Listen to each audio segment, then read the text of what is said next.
বাংলাদেশের গ্রামীণ জনপদের প্রতিটি অংশই বলা যেতে পারে স্বর্ণ।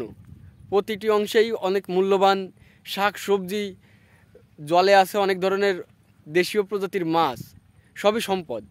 সেই সমস্ত সম্পদের মধ্যে গ্রামে ঘুরতে এসে এই বিলের মধ্যে অনেক প্রজাতির শাক আছে। এখানে সেচি শাক আছে, অনেক প্রজাতির শাক আছে। তার মধ্যে থেকে একটা শাক কিন্তু আমি সংগ্রহ করছি।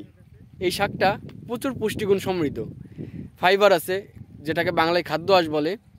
তাছাড়া আছে এইটাই ভিটামিন এ আছে, ভিটামিন বি কমপ্লেক্স আছে, এইটাতে লৌহ আছে, জিঙ্ক আছে এবং খাদ্য আঁশ যেটা আগেই বলছি, যার কারণে গর্ভবতী মায়েদের পুষ্টি চাহিদা মেটাতে এবং গর্ভবতী হওয়ার বাচ্চা প্রসবের পরে বুকের দুধ বৃদ্ধির জন্য, সন্তানের জন্য বুকের দুধ বৃদ্ধির জন্য গর্ভবতী মায়েদেরকে এই শাকটি সাজেশন করা হয়ে থাকে।